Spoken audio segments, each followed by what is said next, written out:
ओम नमो ओम नमो भगवते वासुदेवाय। ओम नमो भगवते वासुदेवाय। ओम नमो भगवते वासुदेवाय।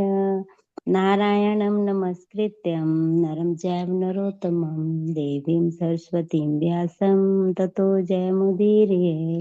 नष्टप्रायश भद्रेषु नित्यं भागवत सेवया भगवते उत्तम श्लोके भक्तिर्भवति नैष्टिकी। कृष्णाय वासुदेवाय देवकी नंदनाय च नन्दगोपकुमाराय गोविन्दाय नमो नमः। मूकं करोति वाचालं पङ्गुं लङ्घयते गिरिं यत्कृपातमहं वन्दे नन्दमाधवम्। मंगलाचरण। ओम अज्ञानतिमिरान्धस्य ज्ञानाञ्जनशलाकया चक्षुरुन्मीलितं येन तस्मै श्रीगुरुवे नमः। श्रीचैतन्यमनोभीष्टं स्थापितं येन भूतले स्वयं रूप कदा मह्यं ददाति सपदान्तिकं। वन्देऽहं श्रीगुरु श्रीयुतपत्कमलं श्रीगुरुन् वैष्णवांश्च श्रीरूपं सागरजातं सहगण रघुनाथमितं तं सजीवं सावधूतं सावधूतं परिजन सहितं कृष्ण चैतन्य देवं श्री राधा कृष्ण पादान सहगन सहगन ललिता श्री विशाखान्वितांश्च।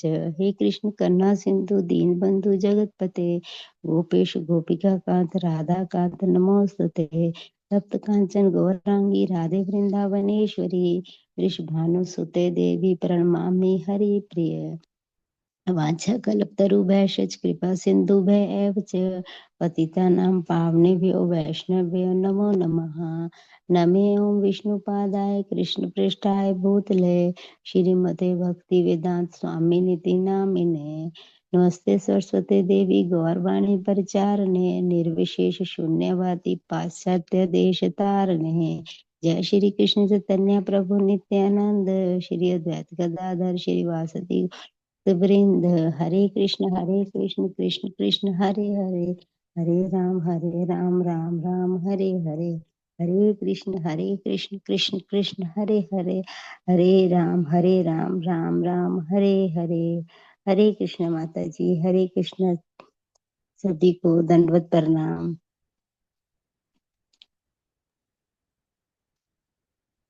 हरे कृष्णा। थैंक यू निशा माता जी, थैंक यू इंदु माता जी, आज का जप और प्रार्थना करने के लिए आप लोगों का बहुत बहुत धन्यवाद।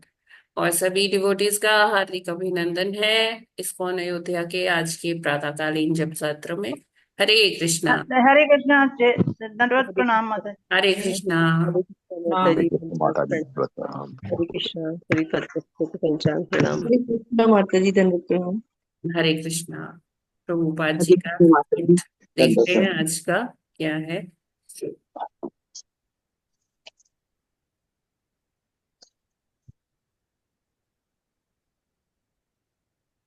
हरे कृष्ण। तो आज है 3 मई। प्रभुपाद जी कहते हैं श्री कृष्ण कुछ भी परिवर्तन कर सकते हैं, इसलिए हम सर्वश्रेष्ठ वैज्ञानिक के रूप में उनकी पूजा करते हैं। यदि कोई तैराकी जानता है तो वह पानी के ऊपर तैर सकता है। तो यदि एक मनुष्य के पास ऐसी शक्ति हो सकती है तो फिर भगवान का क्या कहना। भगवान राम के पास पत्थरों को तैराने की कला थी। यह केवल कला जानने की बात है। कला का अर्थ बुद्धि का प्रयोग भी हो सकता है। हर जगह हम प्रत्येक वस्तु में बुद्धि देखते हैं, तो भगवान प्रत्येक वस्तु की कला जानते हैं और इसलिए वे कुछ भी बदल सकते हैं, परंतु हम नहीं। रूपानुगा को पत्र 3 मई 1972। तो रूपानुगा प्रभु जी ने पत्र लिखा था प्रभुपाद जी को, जिसमें वो बताते हैं कि मंदिर का कार्य बहुत सुगमता पूर्वक चल रहा है। और वो एक डेटा शेयर करते हैं कि उनके पास अगर और ब्रह्मचारी होंगे तो और अच्छे से कार्य संपन्न हो जाएगा, सभी अलग अलग सेवाएं संपादित हो पाएंगी। तो वो कहते हैं कि हमें लोगों को और जोड़ना पड़ेगा और ज्यादा ब्रह्मचारी बनाना पड़ेगा। तो उनके उत्तर के लिए प्रभुपाद जी पत्र लिखते हैं। ये उसी पत्र का एक अंश है। उस पत्र में प्रभुपाद जी लिखते हैं कि जो भगवान है, कृष्ण है, वो सब कुछ जानते हैं, है ना। वो उन्होंने ही ये सारा कुछ स्थापित किया है। और जो उन्होंने स्थापित किया है वो उसको कभी भी रिमूव भी कर सकते हैं, हटा भी सकते हैं। फॉर एग्जाम्पल कि जैसे गुरुत्वाकर्षण बल है, प्रभुपाद जी इसका उल्लेख करते हैं पत्र में कि गुरुत्वाकर्षण बल कहाँ से आ रहा है ना। वो भगवान ने ही लिया है। और वो ही गुरुत्वाकर्षण बल भगवान समय पड़ने पर, ऐसी नीड आने पर, ऐसी जरूरत पड़ने पर वो गुरुत्वाकर्षण बल को वहां से हटा भी लेते हैं। जैसे कि जब राम सेतु बन रहा था तो भगवान को लंका में जब जाना था तो उन्होंने क्या क्या उनके पास ये कला थी कि कैसे सेतु बनता है, सेतु बंधन कैसे करना है। और पत्थर भी तैरने लग गए। मतलब ग्रेविटी के हिसाब से, गुरुत्वाकर्षण नहीं, मतलब ग्रेविटी जो हर चीज को नीचे की तरफ खींचती है, वो पुल। तो वो ग्रेविटी के हिसाब से तो पत्थर नीचे जाने चाहिए थे ना, लेकिन पत्थर तैरने लग गए। तो प्रभुपाद जी एक एग्जाम्पल देते, एक और उदाहरण देते हैं कि सुई जब पानी में डाली जाती है, ग्लास में अगर पानी है उसमें सुई डाला जाए तो सुई नीचे चली जाती है पानी में। लेकिन बड़े बड़े जो लकड़ी होती है, लकड़ी के टुकड़े होते हैं, लॉग्स होते हैं, तो वो तैरते रहते हैं। तो ऐसा कैसे होता है? तो हर चीज में परमात्मा का एक शक्ति होती है, भगवान की एक शक्ति होती है। भगवान अगर कोई सिद्धांत बना बना सकते हैं तो भगवान उस सिद्धांत को किसी कुछ समय के लिए, किसी कार्य को संपादित करने के लिए उस सिद्धांत को हटा भी सकते हैं, है ना। जैसे राम सेतु के वक्त पत्थर तैरने लग गए थे। तो प्रभुपाद जी उनको बोलते हैं कि हर चीज जो है भगवान के ऊपर ही निर्धारित होती है, भगवान के ऊपर ही आश्रित होती है। तो हमें बस अपना प्रयास करना चाहिए, बाकी भगवान वो सब चीज करेंगे, है ना।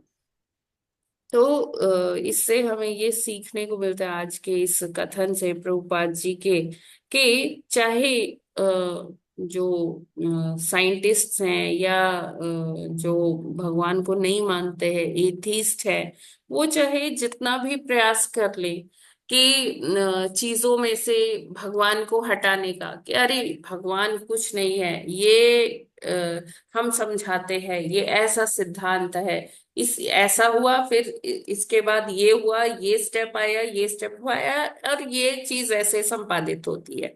लेकिन प्रभुपाद जी बोले कि हम जितना ही वैज्ञानिक लोग भगवान को हटाने की कोशिश कर रहे हैं हर चीज में से, हम उतना ही भगवान को हर चीज में इंक्लूड करने की कोशिश कर रहे हैं कि वो लोग गॉड लेस हैं, हम गॉड फुल हैं। उनके पास कोई विज्ञान नहीं है, वो नॉनसेंस सिखा रहे हैं, हम गॉड सेंस सिखा रहे हैं, हम गॉड कॉन्शियसनेस हैं, हम कृष्ण कॉन्शियस कॉन्शियस लोग हैं, है ना। तो वो ये जो चेतना है वो परम चेतना से ही आ रही है, जो हम में चेतना है वो परम चेतना से ही आ रही है।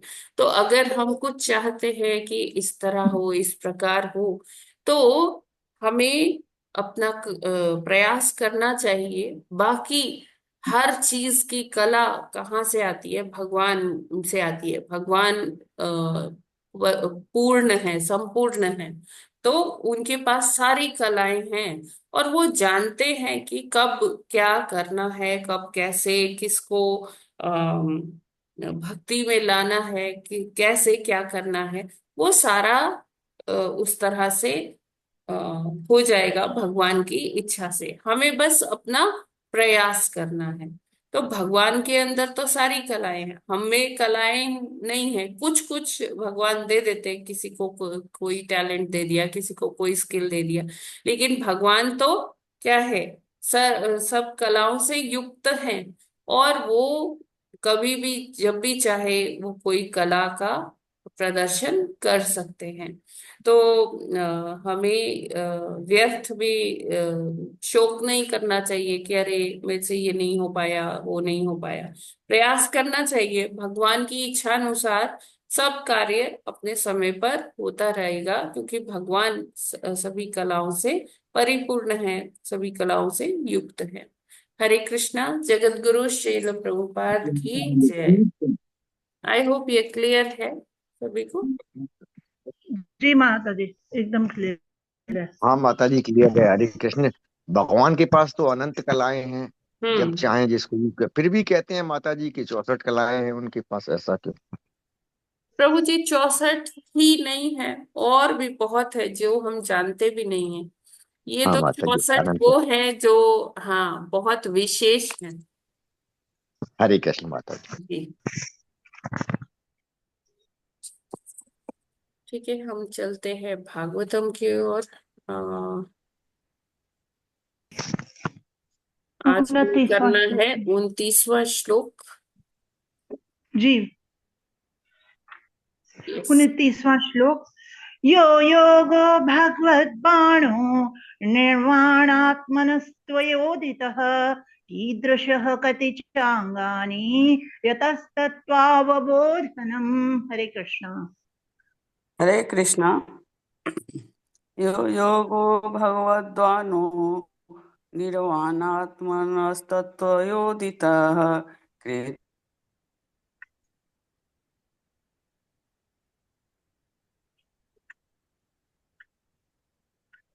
हरे कृष्णा।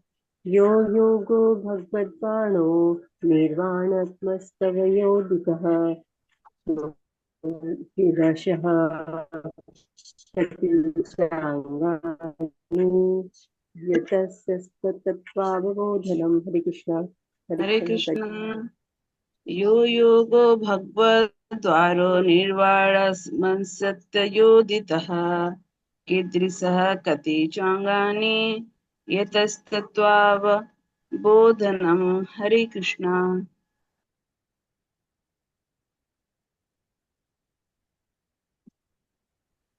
हरे कृष्णा। या योगा भगवतवाणः निर्वाण आत्मनस्तद उदितः दृशः कति चांगानि यत् बोधनम। हरे कृष्णा। हरे कृष्ण। यो योगो भगवद बाणो निर्वाणमं सत वयोदित कीदृशः कति चांगानि यत वाबबोधनम्। हरे कृष्ण। हरे कृष्ण। यो योगो भगवद्वानो निर्वाणात्मस्तवयोजितः कीदृशकिति चान्यनि यत्सत्तत्त्वावबोधनम्। हरे कृष्णा। सभी को दंडवत प्रणाम। हरे कृष्णा। सभी को दंडवत प्रणाम। यो योगो भगवद्वाणो निर्वाणात्मस्त्वयोदितः कीदृशः कति चांगानि यतस्तत्त्वावबोधनम्। हरे कृष्णा। हरे कृष्णा। यो यो भगवद्वाणो निर्वाणात्मनं त्वया उदितः कीदृशा कतिचाङ्गानि यत् अस्- यतस्तत्त्वावबोधनम्। हरे कृष्ण। हरे हरे कृष्णा। कृष्णा। पढ़िए माता जी। हरे कृष्णा। यो योगो भगवद्वाणो निर्वाणात्मस्व यो स्व निर्वाणात्मस्त्वयोदितः कीदृशः कति चाङ्गानि यतस्तत्त्वावबोधनम्। हरे कृष्ण माता जी, दंडवत प्रणाम। सभी भक्तों को सादर प्रणाम। हरे कृष्णा। यह योग भगवत बाण निर्वाण आत्मन त्वया उदित कीदृश कति च अंगानि यतः तत्व अवबोधनम। हरे कृष्णा। सभी को दंडवत प्रणाम। माता जी दंडवत प्रणाम। यो योगो भगवताणो निर्वाणात्मा स्वयोदित कीदृशः कति चान्तानि यतस्त्वावबोधनम्। हरे कृष्णा माता जी, दंडवत प्रणाम। हरे कृष्णा।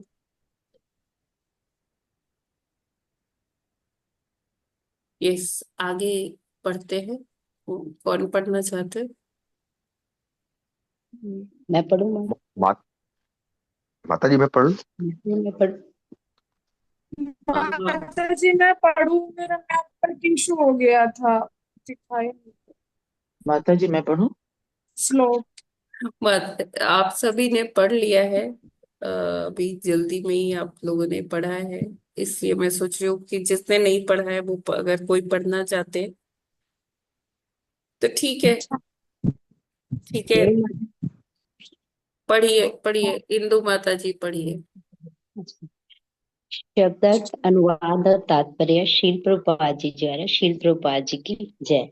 यह जो योग योग विधि भगवान को लक्ष्य की गई निर्वाण आत्मन, ही निर्वाण स्वरूप तव्य तुम्हारे द्वारा उदित कही गई की दश किस तरह की कति कितनी च तथा अग्नि शाखाएं यथ जिससे तत्व सत्या का अवबोधनम ज्ञान। अनुवाद। आपने जैसा बताया है कि योग पद्धति का उद्देश्य पूर्ण पुरुषोत्तम भगवान को प्राप्त करने और सांसारिक अस्तित्व माया के पूर्णतया विनाश के लिए है, तो कृपया मुझे उस योग पद्धति की प्रकृति बतलाएं। उस अलौकिक योग को यथार्थ रूप में कितनी विधियों से समझा जा सकता है? तात्पर्य। योग पद्धति के कई प्रकार हैं जिनका लक्ष्य परम सत्य की विभिन्न अवस्थाओं को जानना है। ज्ञान योग का लक्ष्य निर्गुण ब्रह्म तेज है और हठ योग का लक्ष्य घट घट वासी परमात्मा है, जबकि श्रवण कीर्तन आदि 9 भिन्न विधियों से संपन्न होने वाले भक्ति योग का लक्ष्य परमेश्वर का पूर्ण साक्षात्कार है। आत्म साक्षात्कार की भी विभिन्न विधियां हैं, किंतु देवहूति भक्ति योग का विशेष उल्लेख करती हैं, जिसे भगवान पहले ही समझा चुके थे। भक्ति योग पद्धति के विभिन्न अंग हैं श्रवण कीर्तन स्मरण वंदन अर्चन सेवन आज्ञा पालन दास्या, उनसे मित्रता करना सख्या तथा अनंततः भगवान की सेवा में सब कुछ अर्पित करना आत्मनिवेदन। इस श्लोक में निर्वाणात्मना शब्द अत्यंत महत्वपूर्ण है। भक्ति विधि माता जी ऊपर कीजिए। भक्ति विधि को स्वीकार किए बिना इस संसार के आवागमन से छूटा नहीं जा सकता। यहाँ तक ज्ञानियों का संबंध है, वे ज्ञान योग में रुचि रखते हैं, किंतु यदि कोई संयम का पालन करता हुआ ब्रह्म तेज तक ऊपर उठ जाए तो भी इस संसार में पुनः गिर जाने की संभावना बनी रहती है। अतः वास्तव में ज्ञान योग से सांसारिक अस्तित्व का अंत नहीं होता।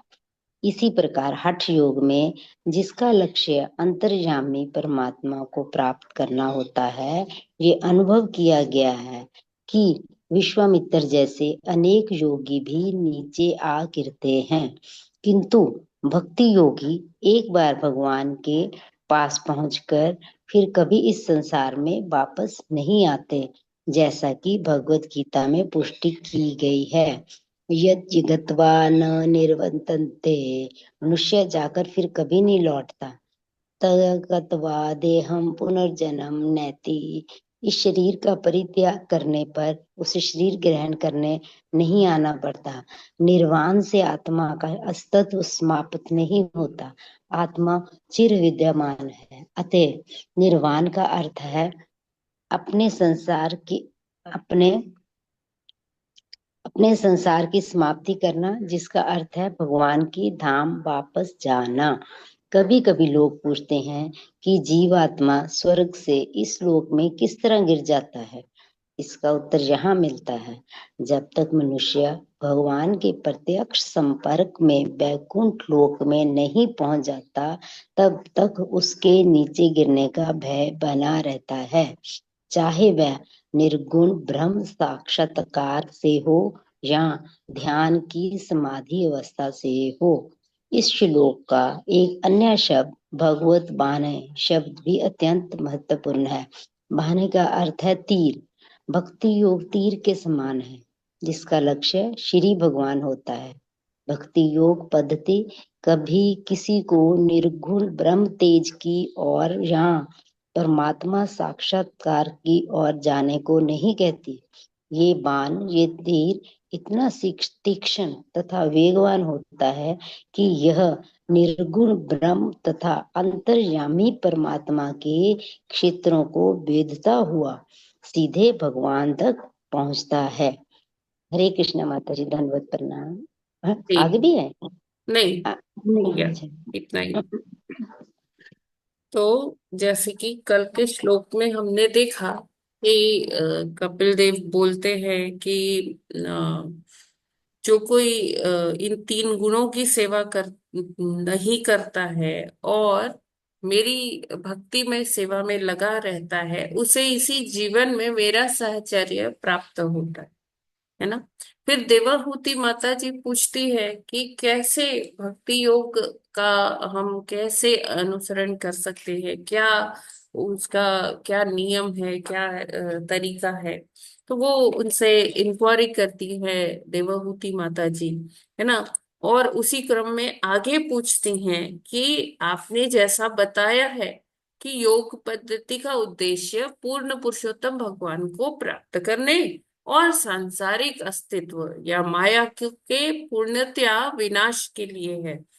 तो उसी के बारे में वो आगे पूछ रही है कि कृपया मुझे उस योग पद्धति की प्रकृति बताएं कि ये योग जो है पद्धति है वो उसका क्या स्वभाव है, क्या नेचर है ना, कैसी क्या प्रकृति है उसकी। और इस ये जो इस जगत से अलग है, अलौकिक है, योग को यथार्थ रूप में कितनी विधियों से समझा जा सकता है। अब हम जानते हैं कि भगवत गीता में भगवान ने अर्जुन को बहुत सारे योग बताए थे। भक्ति योग बताने से पहले अर्जुन को भगवान ने कर्म योग के बारे में बताया था, बुद्धि योग, ध्यान योग, अष्टांग योग, ये सारे योगों के बारे में भगवान ने अर्जुन को बताया था कि ये ज्ञान क्या है, ध्यान क्या है, अष्टांग योग क्या है। ये सारे योगों के बारे में भगवान ने वर्णन किया था। तो वैसे ही देवहूति माता जी अपने पुत्र कपिल देव जी से पूछ रही हैं कि एक तो उसकी प्रकृति बताइए और ये बताइए कि उसे कितनी अलग अलग विधियों से समझा जा सकता है। तो यहाँ पर प्रभुपाद जी उल्लेख करते हैं कि जैसे हम जानते हैं कि परम सत्य की तीन अवस्थाएं होती हैं। तो जो जैसे भक्ति करना करते हैं, भक्ति में जब थोड़ा उनको इंद्रिय निग्रह हो जाता है, आत्म संयम आ जाता है, तो वो लोग ब्रह्म तेज को देख पाते हैं। ब्रह्म तेज यानी कि भगवान के शरीर से निकली हुई कांति, है ना।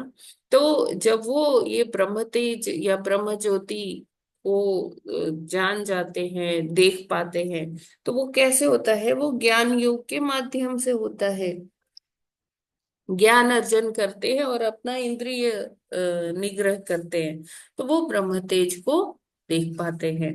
फिर जो है कि और आगे बढ़ते हैं तो उनको दूसरी अवस्था नजर आती है। वो क्या होती है? दूसरी अवस्था क्या होती है? हरि बोल। परम सत्य की दूसरी अवस्था क्या होती है? परमात्मा। परमात्मा हाँ, हुआ माता जी। जी जी। जो हमारे हृदय में परमात्मा विद्यमान होते हैं, वो उनके दर्शन होते हैं। और तीसरा जो है, तीसरी अवस्था या परम सत्य की पराकाष्ठा कह लीजिए, वो क्या है? पूर्ण पुरुषोत्तम भगवान के दर्शन, साक्षात भगवान के दर्शन, है ना, साकार रूप में।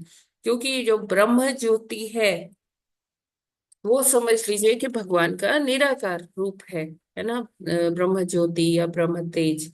और जो परमात्मा है, वो हमारे हृदय में वास करते हैं, जिसको यहाँ लिखा है कि हठ योग का लक्ष्य घट घट के वासी परमात्मा। घट घट के वासी क्या? जैसे हम सब, घट मतलब घड़ा, हम सब घड़े के समान है। तो हर घड़े में, घटाकाश में भगवान का वास होता है ना, परमात्मा है। और जब व्यक्ति भक्ति योग या नवधा भक्ति के माध्यम से भक्ति करता है, तो उसको पूर्ण पुरुषोत्तम भगवान के दर्शन होते हैं, आत्म साक्षात्कार की जैसे मतलब ये तो भगवान का दर्शन हो गया। फिर प्रभुपाद जी कहते हैं कि आत्म साक्षात्कार की भी विभिन्न विधियां हैं, है ना, किंतु देवहूति भक्ति योग का विशेष उल्लेख करती है, जिसे भगवान पहले ही समझ चुके थे। तो भक्ति योग जो है वो क्या है? नवधा भक्ति, जो प्रहलाद महाराज ने जिसका उल्लेख किया था कल, मैंने आपको शायद ग्रुप्स में आई गेस सेंड भी कर दिया था, नवधा भक्ति वाला श्लोक, है ना। तो यहाँ पर क्या है कि अगर हम नवधा भक्ति का पालन करते हैं, तो हम ये जान जाएंगे कि भगवान साक्षात रूप में भगवान कैसे हैं, है ना। तो एक्चुअली क्या है कि ये जो भागवतम है कहाँ से शुरू होती है? अथातो ब्रह्म जिज्ञासा। कि जब व्यक्ति ये जिज्ञासा करता है, भगवान भगवत गीता में कहते हैं कि कितने ही मनुष्य हैं, कितने कितने जन्म लेते हैं, बहुत जन्मों के बाद ऐसा वो आता है उसके मन में विचार कि वो ये जाने कि उसके यहाँ आने का कारण क्या है, वो कौन है, परमात्मा को, भगवान कौन है, और उससे, उसका भगवान से क्या संबंध है। तो इस तरह की जब व्यक्ति के मन में जिज्ञासा होती है, तो फिर वो इधर उधर ज्ञान के लिए भटकता है। सब देखते हैं, सब देखता है कि क्या उसकी वो उसकी प्रकृति क्या है, और ये जो पदार्थ है वो क्या है, वो ये सब चीज के बारे में ज्ञान अर्जन करना चाहता है। वो जब उसे पता लगता है कि वो ये शरीर उसकी पहचान नहीं है, उसकी पहचान क्या है? वो आत्मा स्वरूप है, भगवान का नित्य सेवक है। तो जब वो ये समझ जाता है, फिर आगे लेवल पे बढ़ता है कि वो देखता है कि चाहे एक पशु हो या पौधा हो, पेड़ हो या मनुष्य हो, सबके अंदर एक भगवान का अंश है, आत्मा है ना। और ऊपर से उन्होंने ये कपड़ा ओढ़ रखा है। तो जब वो इस तत्व के बारे में समझता है ना, तो वो धीरे धीरे धीरे धीरे वो भगवान को भी समझने लगता है कि भगवान ही सबके परम पिता हैं। और जब ऐसी वो जिज्ञासा करके ये ज्ञान लेता है, अर्जित करता है, तो वो इस संसार के आवागमन से छूट जाता है। ये संसार में, ये चक्र में हम लोग फंसे हुए हैं। लेकिन जब हम तत्व ज्ञान को समझेंगे, तो क्या कहते हैं कि त्यक्त्वा देहम पुनर्जन्म नैति मामेति सो अर्जुन। यानी कि जो इस तत्व को समझ पाता है ना, कि भगवान कौन है, भगवान की लीलाएं क्या है, भगवान कैसे कार्य करते हैं, जो इस तथ्य को समझ जाता है और ये समझ जाता है कि हम भगवान के नित्य सेवक हैं, नित्य दास हैं, तब जाकर उसका ये जो सांसारिक जो बंधन है वो कटने लगते हैं, और वो इस भौतिक जगत में जो आवागमन, जो आना जाना हमारा लगा हुआ है, कभी किसी योनि में कभी किसी योनि में, तो वो इस चक्र से बाहर आ जाता है। ठीक है। और जैसे हम कहते हैं कि कोई ब्रह्म ज्योति में विलीन होता है, तो चाहे वो ऊपर के लोकों में जाए या ब्रह्म ज्योति तक जाए, तो वहां से उसका जो है हमेशा वापस आने का भय बना रहता है। क्यों? क्योंकि जितना उसकी भक्ति होती है उतना तो वो वहां पर रह सकता है, उच्चतर लोकों में या ब्रह्म ज्योति तक। लेकिन जैसे ही उसका पुण्य, भक्ति का पुण्य समाप्त होने लगता है, तो उसको फिर से नीचे भेज दिया जाता है। तो ये भय सदा ही बना रहता है कि कहीं फिर से पतन ना हो जाए, फिर से वापस न जाना पड़े। तो क्या करना चाहिए कि भक्ति योग का ही के सहारे से हमें भगवान के धाम तक पहुंचना चाहिए। क्योंकि भगवान के धाम में जो एक बार पहुंच जाता है, वो फिर कभी उसका पतन नहीं होता, वो वहां से कभी लौटकर नहीं आता है। तो वहां पर जो जीवन है वो स्थायी जीवन है। जबकि भौतिक जगत में जो जीवन है हम देख रहे हैं कि वो क्या है, अस्थाई है ना। किसकी सांसें कब चली जाए तो वो पता नहीं है। तो अगर हमें स्थायित्व चाहिए, देखिए हमारा जो अस्तित्व है वो स्थायी है। आत्मा कभी भी मरता नहीं है ना। लेकिन भौतिक जगत में जब हम होते हैं तो अलग अलग योनियों में आना पड़ता है, अलग अलग। जैसे ही एक शरीर जीर्ण हो जाता है तो फिर उसको नया वस्त्र दिया जाता है, नया जीवन मिलता है। तो ये चक्र चलता रहता है कि बार बार माता के गर्भ में जाना, जन्म लेना, फिर रोग कष्ट, जरा व्याधि, बुढ़ापा, है ना, ये सब झेलना पड़ता है, और फिर से मृत्यु को प्राप्त हो, फिर जन्म लो। तो ये चक्र चलता रहता है, ये भौतिक जगत है। लेकिन आध्यात्मिक जगत में क्या होता है कि जब हम इस योग्य बन जाते हैं कि हम अपने स्थूल शरीर के साथ साथ सूक्ष्म शरीर से भी छुटकारा पा लेते हैं, तब जाकर जब कोई ईगो नहीं रह जाती है, कोई अहंकार नहीं रह जाता है, मिथ्या अहंकार नहीं रह जाता है, जब हम इस सूक्ष्म शरीर से भी छुटकारा प्राप्त कर लेते हैं, तब जाकर हमें एंट्री मिलती है, योग्यता मिलती है भगवत धाम जाने की। फिर हमें जो कपड़ा मिलता है तो वो कैसा होता है, वो कपड़ा अब जो मिला वो स्थायी है ना, भगवान के जैसा वो रूप स्वरूप मिलता है। और जो भक्त है वहां स्थायी रूप से वहां भगवान के धाम में निवास कर सकता है। तो जो भक्ति योगी होते हैं वो दृढ़ता से भक्ति की अलग अलग विधाओं का पालन करते हैं, और उनको दोबारा जन्म नहीं लेना पड़ता, निर्वाण हो जाता है। निर्वाण क्या होता है? निर्वाण का मतलब है कि इस सांसारिक जीवन से मुक्ति प्राप्त करके भगवत धाम में स्थित हो जाना, भगवत धाम को प्राप्त कर लेना। तो यहाँ पर प्रभुपाद जी बहुत सुंदर एक ये व्याख्या देते हैं कि ये जो भक्ति योग है ये एक बाण की तरह है। जैसे बाण, हम जहां लक्ष्य संधान करके बाण चलाते हैं तो बाण वहां तक जाता है। लेकिन मतलब ये जो भक्ति योग का बाण ये भी सीधे भगवान तक लेकर जाता है ना, भगवान की ओर इसका लक्ष्य होता है।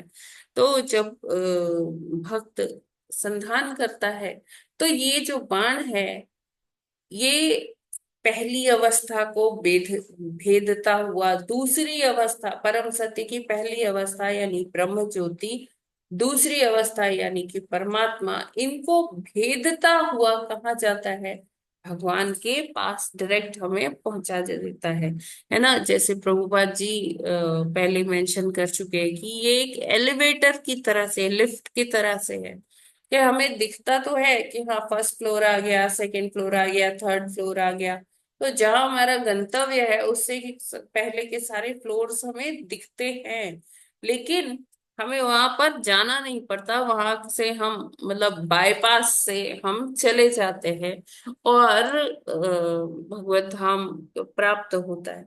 तो ये भक्ति योग ऐसा ही एक तीर है जो जो नीचे की जो अवस्थाएं हैं, या उच्चतर लोक है भौतिक जगत के, उनको क्रॉस करता हुआ, भेदता हुआ, ब्रह्म ज्योति को भेदता हुआ, परमात्मा वाला जो अवस्था है उसको भेदता हुआ सीधे कहा जाता है। इतना तीक्ष्ण है, इतना वेगवान होता है कि यह निर्गुण ब्रह्म तथा अंतर्यामी परमात्मा के क्षेत्रों को भेदता हुआ सीधे भगवान तक पहुंचता है।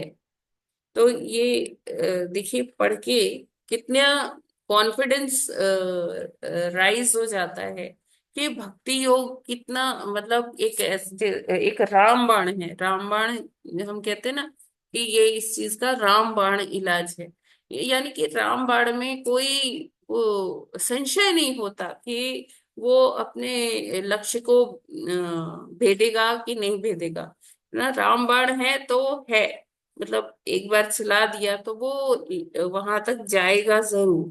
तो इसी तरह से भक्ति योग है कि वो इतना तीक्ष्ण तीर है, इतना वेगवान है कि वो निर्गुण ब्रह्म और अंतर्यामी परमात्मा के क्षेत्रों को भेदता हुआ, बेधता हुआ सीधे कहाँ तक जाता है, साक्षात भगवान तक, साकार रूप में भगवान सब भगवान है उन तक पहुंचता है। मुझे लगता है कि सभी को ये समझ में आया है। आपका कोई टिप्पणी हो तो आप हाँ ऐड कर माता जी, सकते हैं। बहुत सौभाग्यशाली हैं कि ये संस्था को ज्वाइन करने का अवसर प्राप्त हुआ। भगवान ने ही जो है ये सुबुद्धि दी कि ज्वाइन किया। तो जिज्ञासा हुई कि भक्ति है क्या।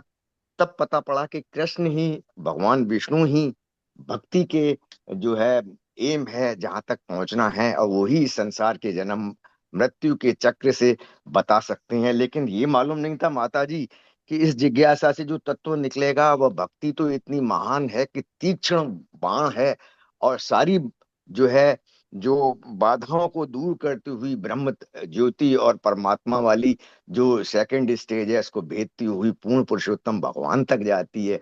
तो ऐसे तीक्ष्ण जो बाण है उसको हमने पकड़ा है और फॉलो कर रहे हैं, और इसका उसके अनुसार जो है भगवान के बताए हुए जो अनेक अन्य जो है जो मार्ग हैं, ध्यान, ज्ञान, हठ योग, वो छोड़ के सीधा जो है भगवत भक्ति में आए हैं।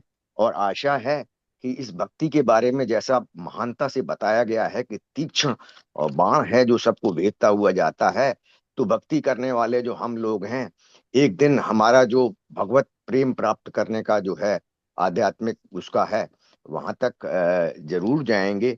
तो माता जी, लेकिन एक क्वेश्चन छोटा सा, एक पहले भी मैंने पूछा था, जो ये लोग ब्रह्म तेज में जाते हैं, तो इसके बारे में ऐसा आया है कि ब्रह्म तेज वाले लोग जो है आध्यात्मिक और भौतिक जगत के बीच में रहते हैं।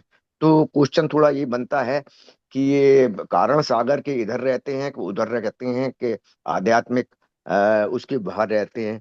और माता जी, भटकने की बात आई थी यहाँ, तो वो ऋषि का एक एग्जाम्पल दिया है। तो भक्ति योग भी जब तक प्राप्त नहीं कर लेते पूर्ण रूप से लोग, तो क्या उनके बीच में भटकने के चांसेस नहीं रहते हैं क्या, जैसे अन्य योगों में रहते हैं, जो है रहते हैं। ये दो क्वेश्चन है छोटे से। देखिए भक्ति योग का तो अभी एग्जाम्पल प्रभुपाद जी ने क्लियर कर दिया। भक्ति योग एक ऐसा तीर है जो हमें भगवान तक ही ले जाता है।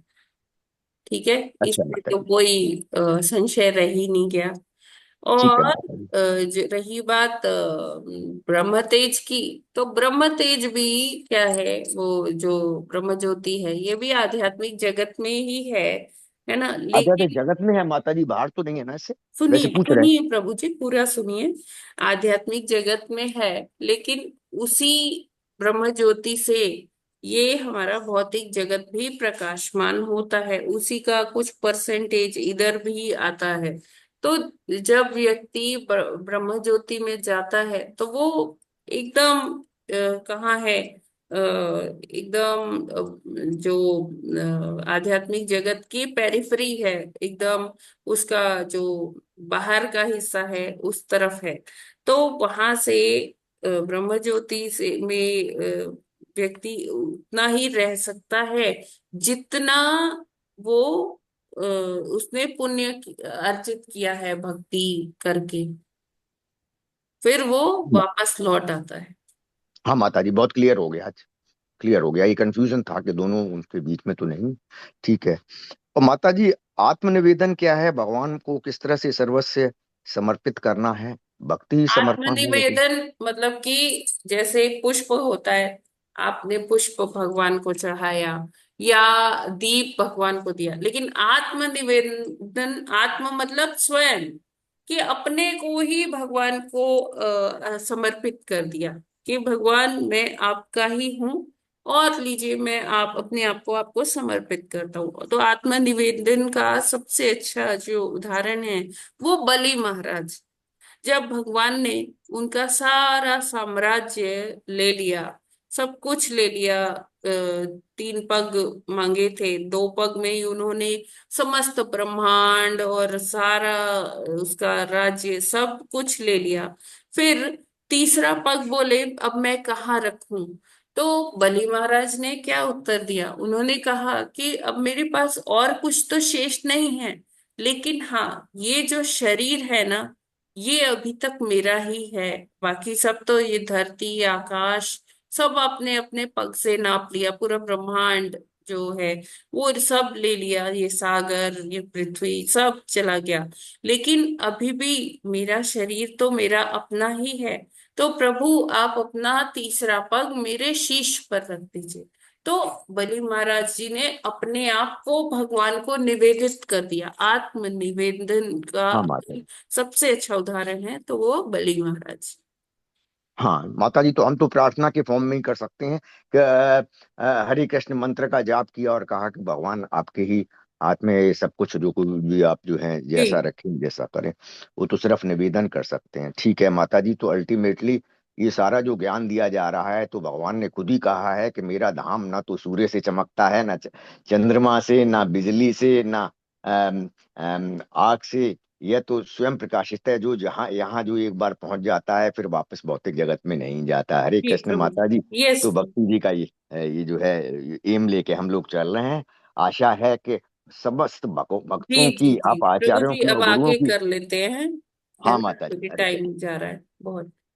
ठीक है, तो अभी 30वां श्लोक कर लेते हैं। हरे पढ़ू। कृष्ण। हाँ हरे ये कृष्णा। हरे कृष्णा। 30वां श्लोक। तदेतन्मे विजानीहि यथाहं मन्दधीर् हरे सुखं बुद्ध्येय दुर्बोधं योषा भगवदनुग्रहात्। हरे कृष्णा। हरे कृष्णा। तदेतन्मे बीजानीहि यथाहं मन्दहिर्हरे धीर हरे सुखं बुद्धे दुर्बोधं योषा भवदनुग्रहात्। हरे कृष्ण। हरे हरे कृष्ण। तदेतन्मे विजानीहि यथाहं मंदिर हरे सुखं बुद्धे दुर्बोधम योषा भवदनुग्रहत। हरे कृष्णा। सभी को दंडवत कृष्णा। प्रणाम। हरे कृष्णा। कृष्णा। हरे कृष्णा। कृष्णा। तदे तदे तदे तन्मे विजानीहि यथा मंदतिरिर्हरे मंदधीर हरे सुखम बुद्धेय दुर्बोध्यम योषा भवद अनुग्रहात्। हरे कृष्ण हरे कृष्णा। तदेतन्मे विजानीहि यथाहं मन्दधि हरे सुखं बुद्धेय दुर्बोधं योषा भवदनुग्रहात्। हरे कृष्णा, सभी को दंडवत प्रणाम। हरे कृष्णा कृष्ण। तदेतन्मे विजानीहि यथाहं मन्दधिहरि सुखं बुद्धये दुर्बोधं योषा भवदनुग्रहात्। हरे कृष्णा। हरे कृष्णा हरे कृष्ण। तदेतन्मे विजानीहि यथा मंद धीरे सुखम बुद्धे दुर्बोधम योषा भगवत नुग्रहात्। हरे कृष्ण। कृष्णा कृष्ण। तदेतन्मे विजानीहि यथाहं मन्दधीर्हरे सुखं बुद्धेय दुर्बोधं योषा भवदनुग्रहात्। हरे कृष्ण। हरे कृष्णा। तदेतन्मे विजानीहि यथा अहं मन्दी हरे सुखं बुद्ध ए दुर्गेधम योषा भवद अनुग्रह। हरे हरे कृष्णा। कृष्ण। तदेतन्मे विजानीहि यथाहं मन्दतीतहरि सुखं सुखं बुद्धि बुर्बोधं योषा भवदनुग्रहात्। हरे कृष्णा। हरे कृष्णा। तदेमन्ये विजानीहि यथा मन्दधीर्हरे सुखं बुद्धे दुर्बोधं योषा भवदनुग्रहात्। हरे कृष्णा। हरे हरे कृष्णा। कृष्ण। तदेतन्मे बीजानीहि यथाहं मन्दधिहरे सुखं बुद्धेय दुर्बोधं योषा भवदनुग्रहात्। हरे कृष्णा। हरे कृष्ण। तदेतन्मे विजानीहि यथाहं मन्दधीर्यहरे सुखं बुद्धियेय दुर्बोधं योषा भवद अनुग्रहात्। हरे कृष्ण। हरे कृष्णा। तदेतन्मे विजानीहि यथाहं मन्दधीर्हरे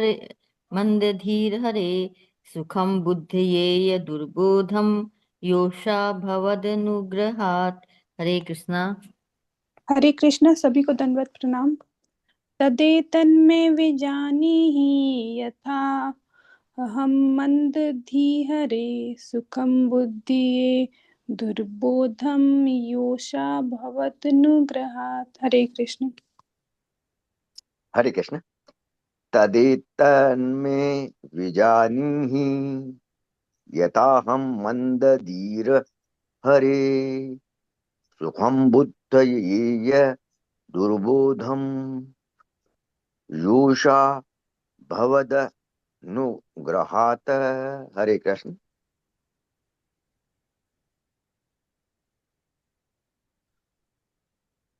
यस डॉक्टर माताजी हम जगत्यानी पढ़े। प्लीज कंटिन्यू कर लीजिए। माता जी मैं पढ़ लूँ आज। जगत्यानी माता प्रभु जी। जी हाँ। पढ़ हरे कृष्ण लीजिए, माता आप कल पढ़ लीजिएगा माता जी। जी। शब्दार्थ, अनुवाद तथा तात्पर्य श्रील प्रभुपाद जी द्वारा। जगत गुरु श्रील प्रभुपाद जी की जय हो। तत एतत वही में मुझको विजानी है, कृपया समझाएं, यथा जिससे अहम मैं मंद उन्द धीह बुद्धि वाली हरे हे भगवान सुखम सरलता पूर्वक बुद्ध ये समझ सकूं दुर्बोधम न समझ में आने वाली ईशा स्त्री भवत अनुग्रहात आपके अनुग्रह से। अनुवाद। प्रिय पुत्र कपिल, मैं तो एक स्त्री हूं। परम सत्य को समझ पाना मेरे लिए अत्यंत कठिन है, क्योंकि मेरी बुद्धि इतनी कुशाग्र नहीं है। यद्यपि मैं इतनी बुद्धिमान नहीं हूं, किंतु तो भी यदि आप मुझे कृपा करके समझाएंगे तो मैं उसे समझकर दिव्य सुख का अनुभव कर सकूंगी। माता जी आगे पढ़ना। हाँ। तात्पर्य।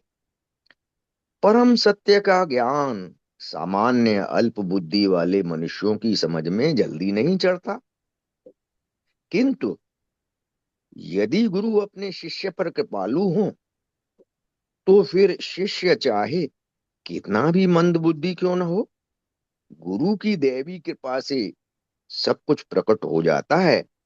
इसलिए श्री विश्वनाथ चक्रवर्ती ठाकुर कहते हैं, यस्य प्रसादत, अर्थात गुरु की कृपा से, भगवत प्रसाद अर्थात श्री भगवान की कृपा प्रकट होती है।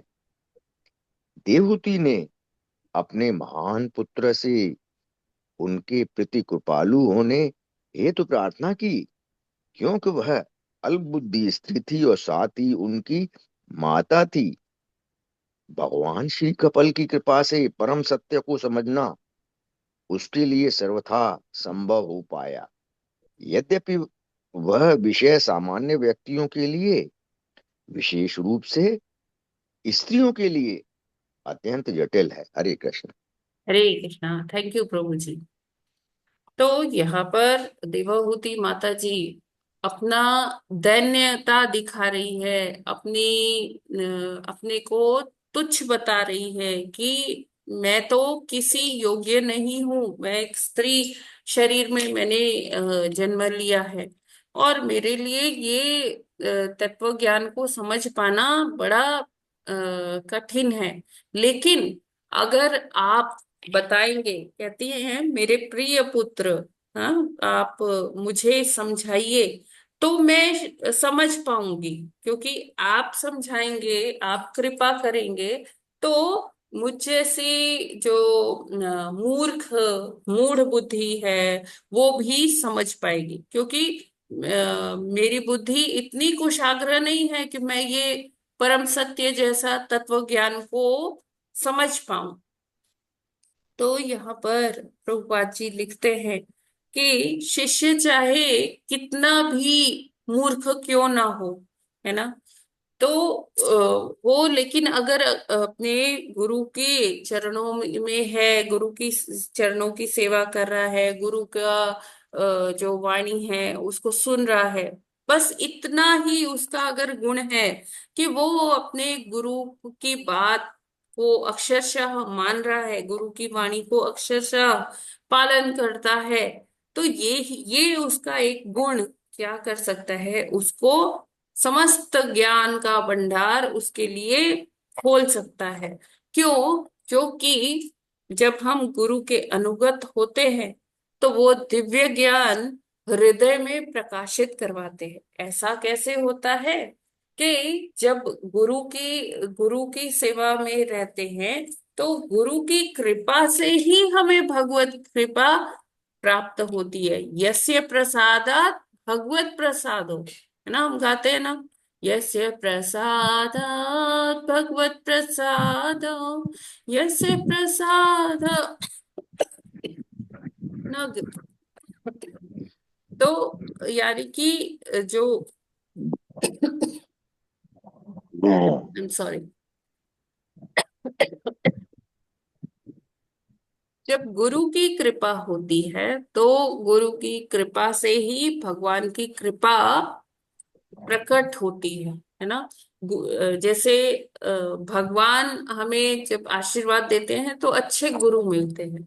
जब अच्छे गुरु के सानिध्य में हम ज्ञान की प्राप्ति करते हैं, उनके मार्गदर्शन से हम चलते हैं, तब हमें भगवत प्राप्ति होती है। तो जो भगवान की कृपा है वो तभी प्रकट होती है जब हम गुरु के अनुगत रहकर उनकी कृपा प्राप्त करते हैं। यस्य प्रसादात् भगवत प्रसादो। ठीक है। तो यहाँ पर देवहूति माता जी यही कहती हैं कि आप अगर मुझे समझाएंगे तो मैं समझ जाऊंगी, क्योंकि मेरे लिए ऐसे ये इतना तत्व ज्ञान समझ पाना बहुत ही कठिन है, क्योंकि मैंने स्त्री शरीर में जन्म लिया है, अल्प बुद्धि हूँ। यहाँ माता जी अपनी दैन्यता की बात करती हैं, अदरवाइज वो बहुत विदुषी है और उनके ऐसे कर्म थे कि तभी भगवान उनके घर में जन्म लिए, है ना, तो प्रकट हुए उनके घर में। तो यहाँ पर वो भगवान कपिल देव की कृपा का आग्रह करती हैं इस चीज के लिए, परम सत्य को पूरी तरह से समझने के लिए। और हम देखेंगे कि आखिरी के श्लोक में भगवान कपिल देव उनको ये सारा ज्ञान प्रदान करेंगे। ठीक है, हरे कृष्णा। माता जी, भगवान कपिल जो है भगवान हैं, लेकिन यस्य प्रसादा भगवत प्रसादा संसार तन मंदिर मन मारे। तो यहाँ भगवान जो है उनके गुरु का काम कर रहे हैं कि भगवान का काम कर रहे हैं? हाँ, बिल्कुल बिल्कुल बिल्कुल, यस।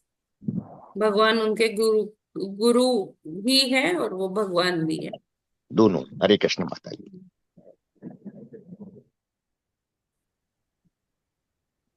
जी। और कोई प्रश्न?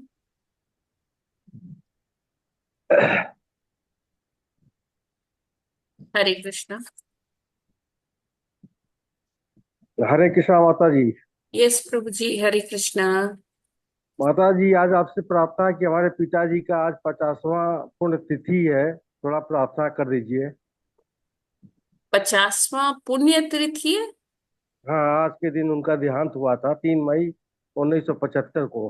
अच्छा, ओके, ठीक है। तो हम प्रभु जी के पिताजी के लिए हम भगवान से प्रार्थना करते हैं कि उनको अ, जहाँ भी वो हो उनको अपने चरणों में ही स्थान दे, अपनी सेवा में लगाए।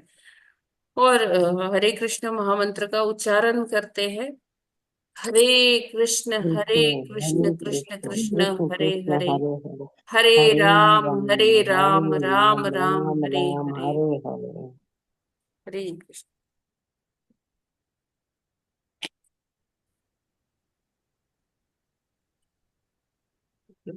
और कोई किसी का कुछ टिप्पणी आप लोग कुछ ऐड करना चाहते हैं?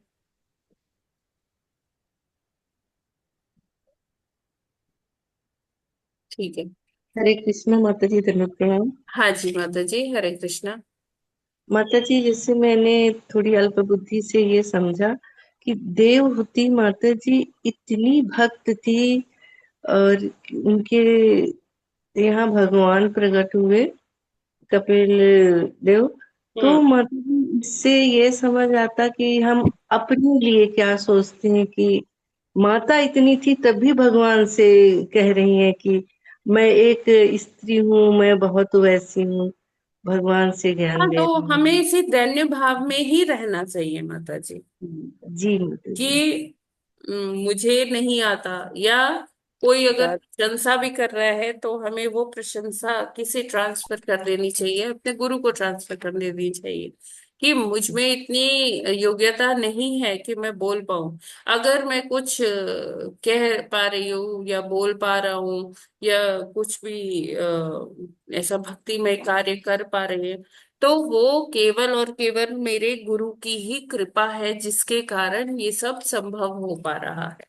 तो दैन्यता ही भक्त की वो एक पहचान है कि वो कभी इस भाव में नहीं होता कि देखो मैंने किया है या मेरा मैंने ये कर दिया, मैंने वो कर दिया। वो सदैव अपने को तुच्छ मानता है। तृणादपि सुनीचेन कर्तरोरपि सहिष्णुना, है ना। उसको मान की कोई परवाह नहीं रहती है, वो अपने को मूर्ख भी कह देते हैं। जी जी। तो यही भाव होना चाहिए। नहीं तो माता जी इस भौतिक जगत में अहंकार कब आ जाए कुछ पता नहीं चलता है, बहुत सूक्ष्म रूप से आता है, हमें पता भी नहीं चलता है। तो हमें जी उसके जी। प्रति बहुत सतर्क रहना चाहिए।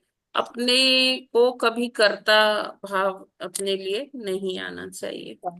जी जी। जहाँ जरा सा भी माता जी मन एक पल के लिए अगर इधर उधर होता है तो तुरंत जो है ये माया ये पूरा हैवी हो जाती है, बहुत बहुत जी जी। हरे कृष्णा माता जी। जी माता जी, हरे हरे कृष्णा। कृष्णा माता जी, धन्यवाद। नाम नहीं है, धन्यवाद। मेरा नाम नहीं डाला है जाप में आपने। आपका नहीं है माता जी? नहीं, मैंने देखा कल 2 3 बार। अच्छा अच्छा हाँ माता जी, हाँ। अब अगर रह गया है तो मैं कहीं आपका शेयरिंग में डाल देती हूँ। जी मेरे माता को जी। लग रहा है मैंने आपका डाला था। 11 के बाद ही डाल दीजिएगा, है ना। ओके माता जी। कल्पना माता जी के साथ ही आप कर लीजिएगा। हाँ ठीक। कल्पना माता जी का 28 को है, ठीक है। जी जी जी। रुशाली माता जी, आप 28 की जगह आप 16 को कर लीजिएगा, जहाँ कल्पना माता जी का है, ठीक है। हाँ जी माता जी, हाँ जी माता जी। हाँ, और डॉक्टर रंजना माता जी, आप कल्पना माता जी के साथ ही शेयरिंग में कर लीजिएगा, ठीक है। जी ठीक है माता जी। स्वर्णकांति माता जी, हरे कृष्णा माता जी हैं? नहीं, ओके। एनीवेज, कविता पांडे माता जी, आप 31 तारीख को कर लीजिएगा स्वर्णकांति माता जी के साथ में, जी ठीक है। जी। हाँ, वो प्रेयर और मंगलाचरण कौन करेगा फिर? अरे माता जी, वो उसी दिन देख लेंगे, ठीक है।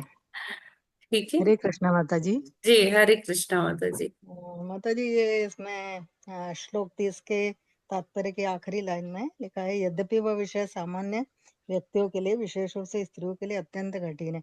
सामान्य व्यक्तियों के लिए तो समझ में आता है कि परम सत्य एकदम नहीं का ज्ञान हाँ, एकदम नहीं प्राप्त होता। विशेष रूप से स्त्रियों के लिए अत्यंत जटिल है, यस। ऐसा है। स्त्रियों के लिए क्यों जटिल है? देखिए, ये थोड़ा ना कंट्रोवर्शियल होता है ना। स्त्रियां कभी कभी इसे अपने ईगो में ले लेती है, तो स्त्रियों के लिए इसलिए जटिल है माता जी, क्योंकि देखिए, स्त्री शरीर कहा गया है ना कि थोड़ा इनमें वो रहता है, दया करुणा, ये भावना ज्यादा ऊपर होती है। तो वो कई बार अपने बुद्धि से काम नहीं लेती है ना।